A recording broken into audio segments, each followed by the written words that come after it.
Kakinada reserve police లైన్లో వేంచేస్తున్న శ్రీ అయ్యప్ప స్వామివారి ఆలయ ప్రాంగణంలో గల శ్రీ కామాక్షి అమ్మవారి ఆలయంలో శారదా నవరాత్రి మహోత్సవాలు ఘనంగా నిర్వహిస్తున్నారు. ఉత్సవాల్లో భాగంగా ప్రతిరోజు ఉదయం గోపూజ, శివాభిషేకం, బాలపూజ, సుహాసిని పూజ, కుంకుమార్చన, చండీ హోమం కార్యక్రమాలు ఘనంగా నిర్వహించారు. కార్యక్రమంలో భాగంగా అమ్మవారికి పంచామృత అభిషేకాలు, విశేష పూజలు, సామూహిక కుంకుమార్చన కార్యక్రమాలు శాస్త్రోక్తంగా జరిపించారు.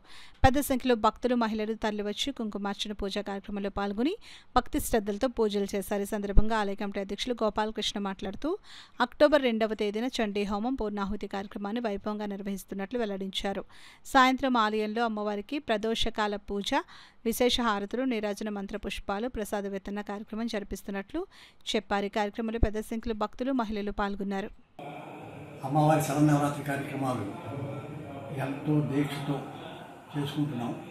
ఈరోజు మనం 7వ రోజుకి వచ్చాం శరన్నవరాత్రి కార్యక్రమంలో. ఈ సంవత్సరం 11 రోజులు ఈ నవరాత్రి కార్యక్రమాలు ఉంటాయి.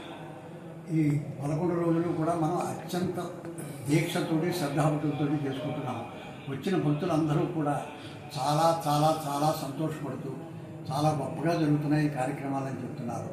అందులో ముఖ్యంగా చండీ హోమం చాలా గొప్పగా జరిపిస్తున్నారు. చాలా బాగా జరుగుతుంది. అందరూ కూడా చాలా చాలా ఆనందిస్తున్నారు ఆ చండీ హోమం చూసి. ఈ చండీ హోమానికి మనం అక్టోబర్ 2వ తారీఖుని మహాపూర్ణాహుతి జరుగుతుంది. ఆ మహాపూర్ణాహుతిలో పాల్గొనడం, చూడడం అంతకంటే అదృష్టం ఇంకోటి ఏముండదు. ఎన్నో జన్మల పుణ్యం ఉంటే మనం అందరం కూడా ఆ మహాపూర్ణాహుతిలో, చండీ హోమం మహాపూర్ణాహుతి, ఎన్ని దౌర్బల్యాలు ఉన్నప్పటికీ కూడా అన్నింటినీ తీసేసేది ఈ చండీ హోమం.